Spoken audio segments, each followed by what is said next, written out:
Greetings, dear students. As you all know very well that in yesterday's lecture, we have discussed some of the properties for transition elements, and the properties which we discussed in our previous lecture were atomic radii, ionic radii, and density. And in today's lecture, we are going to discuss the same, but in today's lecture, we will be discussing our next property, that is melting and boiling point. जैसा कि हमने पिछले lecture में पढ़ा है कि जो transition metals हैं, these are found to be very hard, and due to that fact the density of these elements is also found to be high. And among these elements, if we look at these, then osmium and iridium are supposed to have highest density, which is almost 22 to 23 gram per ml. So today we are going to discuss next property, that is melting and boiling points. तो अगर इनके melting और boiling point की बात करते हैं तो हम कहते हैं that these elements have very high melting and boiling points. The melting points of the three transition series we can see in this figure. कि अगर हम यहाँ से देखें तो इनके मेल्टिंग पॉइंट्स का जो ट्रेंड है, अगर हम फर्स्ट ट्रांजिशन सीरीज़ की बात करते हैं, that is from scandium onwards, that means यहाँ पर आप देख सकते हैं टाइटेनियम से स्टार्टिंग है हमारे पास, तो titanium, then vanadium, then chromium, there is an increasing trend in this, as you can see from this curve. And after reaching chromium, there is a decrease in the melting point for manganese, and for manganese the melting point is found to be minimum among these. Then again the melting point somehow increases and then decreases, and then again it decreases for silver. And in the second transition series also, the melting point starts increasing from zirconium onwards, and then there is a dip at technetium, and then after reaching molybdenum there is again a dip for technetium, and again it increases for ruthenium and rubidium and so on, and then again it decreases. And same trend is observed for third transition series, but there is a slight change, as we expected from first and second transition series that after the third or fourth element there must be a dip in the curve, but that dip is not observed in case of rhenium. As in case of rhenium the melting point decreases, but the sharp decrease is not there like manganese or technetium. So from this trend we can observe the melting and boiling point, the melting points of these elements. तो यहाँ से अगर हम group wise इनकी बात करते हैं तो हम कहते हैं कि इनके जो मेल्टिंग पॉइंट्स हैं they are rising, that means they are increasing, और एक मैक्सिमम वैल्यू उनकी आ जाती है near group 7 and 8, and then decrease with increase in atomic number.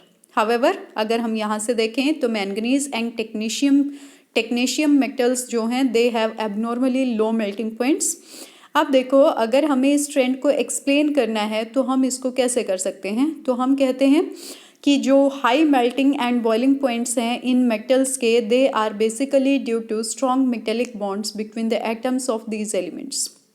As we all know, all these are found to be metals. Therefore, there will be metallic bonding present in between these, and due to this strong metallic bonding, the melting and boiling points of these elements are found to be very high. Also, it is evident from the fact that these metals have high enthalpy of atomization. ये भी हम starting में पढ़ चुके हैं कि इनकी जो enthalpy of atomization है that is really very high.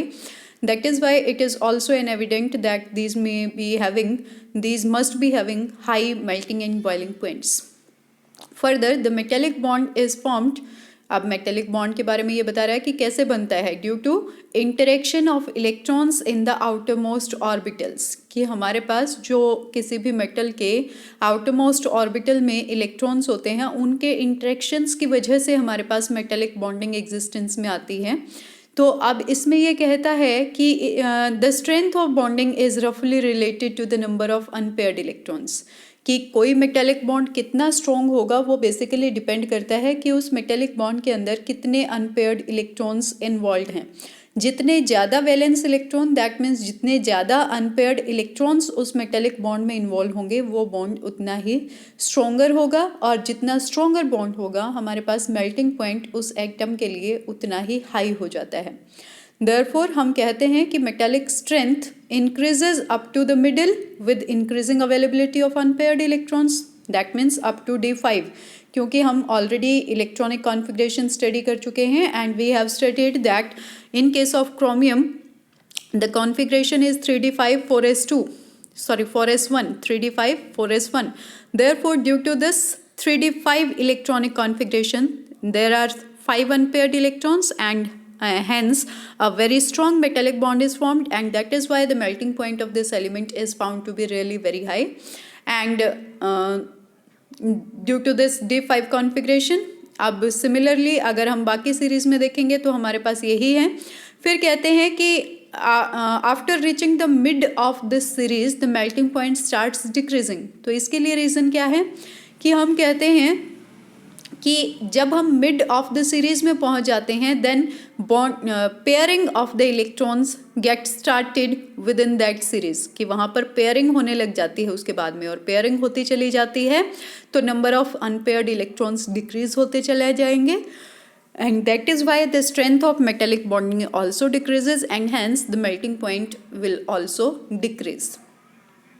अब फिर फर्दर इसने कहा कि यहाँ पर एक एक्सेप्शन है हमारे पास, कि वैसे तो बेसिकली हमने क्या देखा है कि ट्रांजिशन मेटल्स जो हैं वो सारे के सारे हार्ड होते हैं, हाई डेंसिटी है, हाई उनका मेल्टिंग बॉइलिंग पॉइंट्स है, बट यहाँ पर एक एक्सेप्शन है हमारे पास कि मरकरी हमारे पास यहाँ एक एलिमेंट आता है and that mercury is found to be liquid at room temperature, और उसका जो मेल्टिंग पॉइंट है that is found to be -38 degree Celsius, कि -38 डिग्री सेल्सियस तक वो लिक्विड फॉर्म में ही एग्जिस्ट करता है। तो बेसिकली ये एक लिक्विड मेटल है।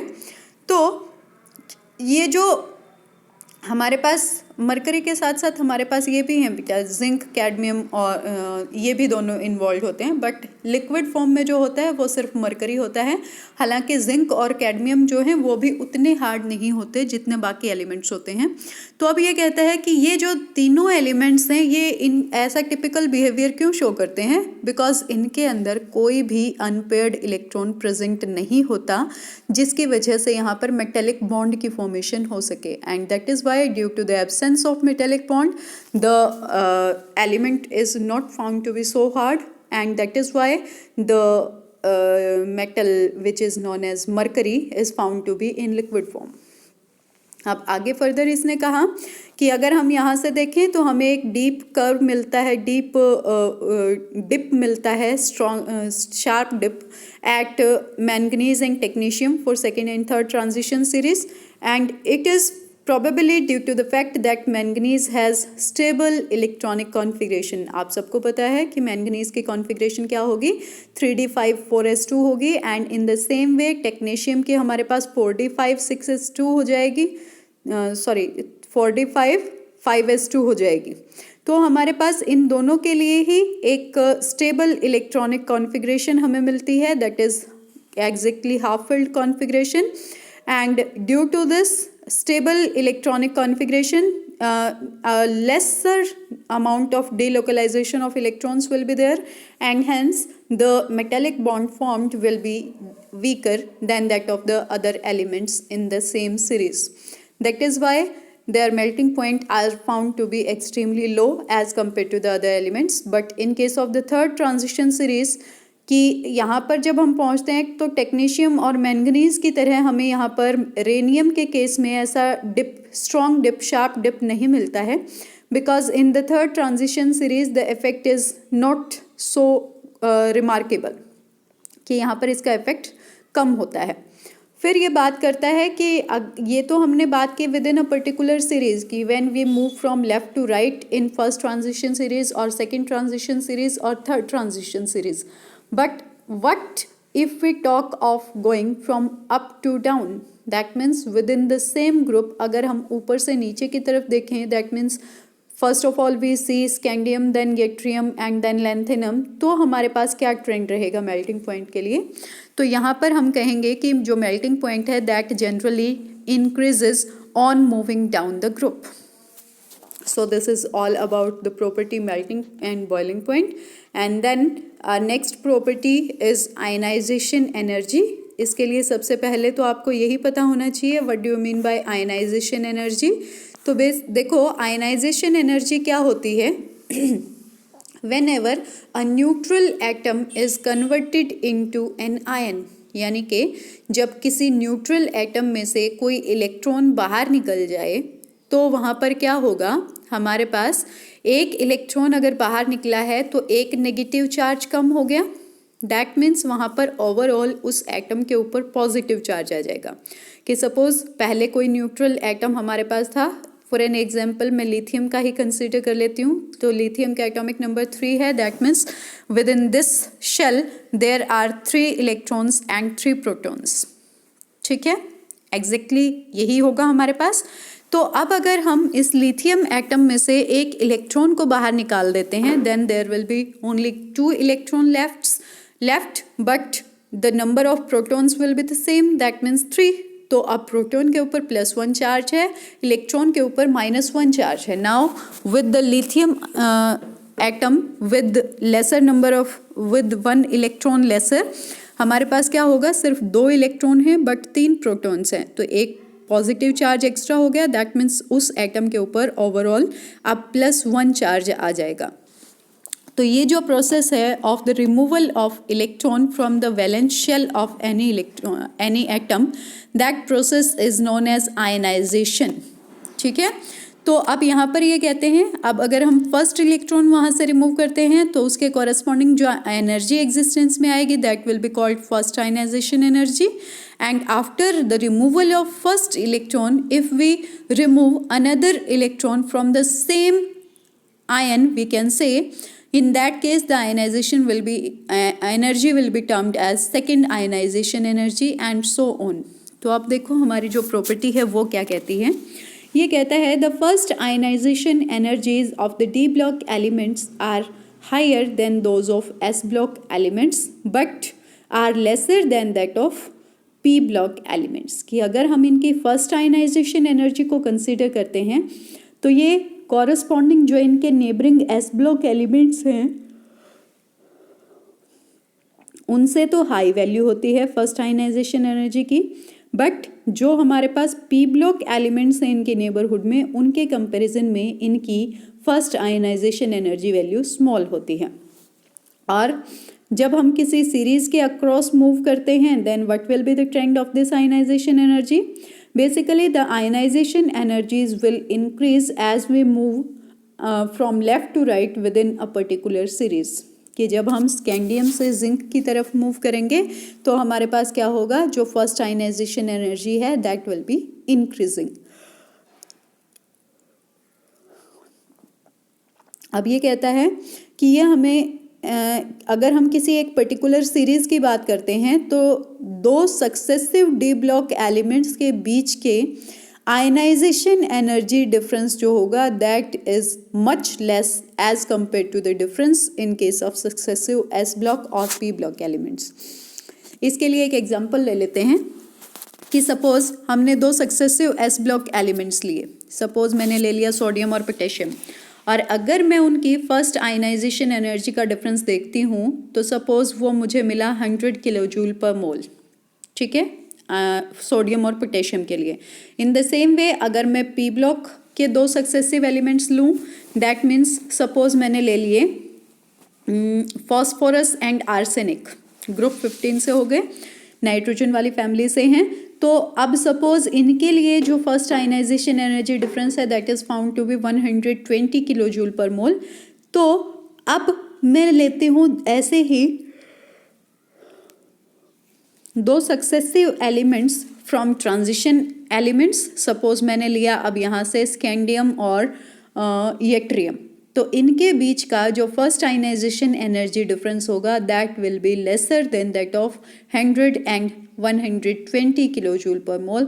Perhaps it may be around 70 kilo joule per mole. ये बेटा मैंने एग्जैक्ट वैल्यूज़ नहीं बताई हैं, ये सिर्फ आपके समझाने के लिए एक एग्जांपल लिया है मैंने कि अगर उसकी 100 हैं, पी ब्लॉक वाले की 120 किलो जूल पर मोल है, दो सक्सेसिव एलिमेंट्स के एनर्जी डिफरेंस, तो इनके केस में वो 60-70 हो सकता है। That means that will be always lesser than that of corresponding S and P block elements.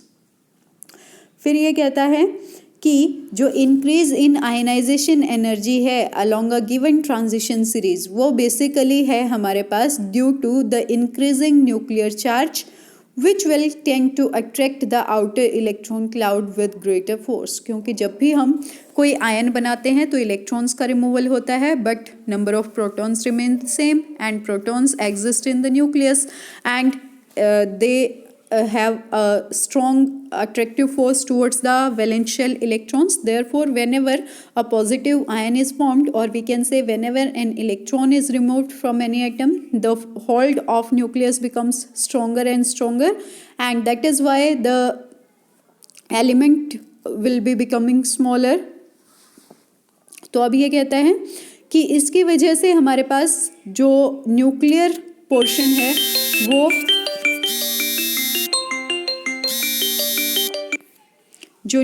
Portion है वो हमारे पास अब ज़्यादा स्ट्रॉन्गली आउटरमोस्ट शेल इलेक्ट्रॉन्स को होल्ड कर सकता है।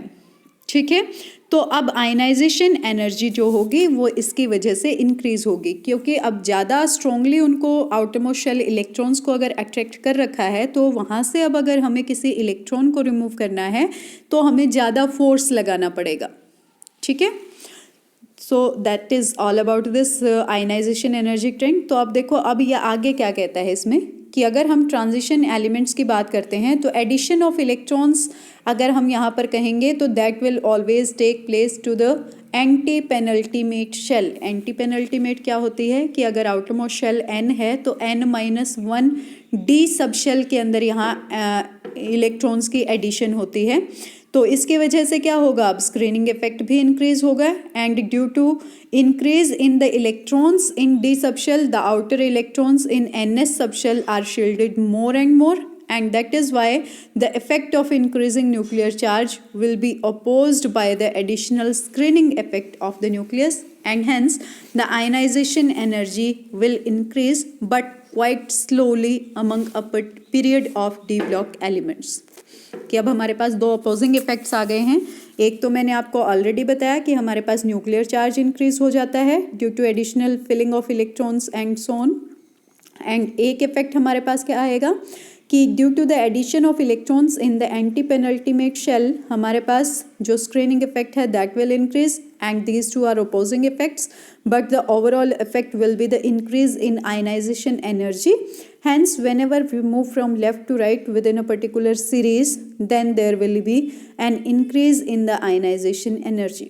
फिर further ये कहता है there is also a reorganization energy accompanying ionization with some gains in exchange energy as the number of electrons increases in dn configuration and from the transference of s electrons। कि हमारे पास एक अलग type की और energy होती है जिसको हम बोलते हैं रीऑर्गेनाइजेशनल एनर्जी, और वो किसकी वजह से है, due to the ionization with some gain in exchange energy. कि हमारे पास सपोज एक सिंगल इलेक्ट्रॉन है और 5 ऑर्बिटल्स हैं, तो हमारे पास वो पांचों में से किसी के अंदर भी अपनी पोजीशन एक्सचेंज कर सकता है, due to which an exchange energy will come into existence. और दूसरा हमारे पास है कि नंबर ऑफ इलेक्ट्रॉन्स जो हैं वो भी डीएन कॉन्फ़िगरेशन में इंक्रीज होते हैं, and due to this the transference of s electrons can also take place within the d subshell, and due to this the reorganization energy will be increasing। फिर further इसने कहा there is expected general increasing trend in the values of ionization energy। कि अगर overall हम इसके trend की बात करें तो हम कहते हैं आयनाइजेशन एनर्जी जो है वो जनरली इंक्रीज होती है because of increase in effective nuclear charge, and hence the value of chromium is lower because of the loss of one electron will be giving us 3d5 configuration. On the other hand, zinc will be having high ionization energy because electron has to be removed 4s orbital of stable 3d10 4s2 configuration, कि इनके लिए very high value होती है ionization energy की। फिर इसने आगे वही कुछ चीज़ें इसी के बारे में स्पेसिफिक बताई हैं कि क्रोमियम और कॉपर को अगर हम देखें तो उनकी आयनाइजेशन एनर्जी एक्सेप्शनल होती है, एक एक्सेप्शनल वैल्यू होती है देन द अदर एलिमेंट्स या उनके neighbours. The exceptions are due to the extra stability of the half filled and completely filled set of d orbitals in case of chromium and copper respectively। अब यहाँ पर क्या होता है कि first electron के लॉस के बाद क्या होगा, chromium and copper acquire a stable configuration 3d5 and 3d10 and hence the removal of second electron will disrupt the stability and therefore here the removal of second electron will be very difficult due to the very high value of ionization energy। फिर further इसने कहा कि अगर हम second ionization energy zinc के लिए देखेंगे तो जिंक के लिए भी ये वैल्यू बहुत हाई होती, कॉरस्पॉन्डिंगली लो होगी, because in case of zinc हमारे पास क्या हो जाएगा 3d10 4s1 इलेक्ट्रॉनिक कॉन्फ़िगरेशन हो जाएगी। तो ये जो एक सिंगल इलेक्ट्रॉन अब s में बचा हुआ है ये इजीली रिमूव हो सकता है as compare to the removal from 3d10 configuration. That is why zinc के लिए ionization energy value second ionization energy copper और क्रोमियम के कंपैरिजन में कम होगी। फिर फर्दर ये कहता है trends in third transition series are not complicated, कि इनके लिए सेकेंड और थर्ड के लिए एग्जैक्ट ट्रेंड नहीं बता सकते हैं, ये थोड़ा सा कॉम्प्लिकेटेड होता है बट ऑलमोस्ट वही फर्स्ट ट्रांजिशन सीरीज वाला ही ट्रेंड ये शो करते हैं। अब ये कहता है कि अगर हम थर्ड आयनाइजेशन एनर्जीज की बात करते हैं तो they are found to be quite high और there is a break between the values for manganese and iron, कि अगर हम मैंगनीज और आयरन के लिए ये थर्ड आयनाइजेशन एनर्जी वैल्यू देखते हैं तो हम देखते हैं कि there is a break because इनकी टेंडेंसी नहीं है +2 से ज़्यादा ऑक्सीडेशन स्टेट में ऑक्सीडाइज होने की। अब फर्दर इसने कहा ionization energies of elements of first second and third transition series are here shown in this figure.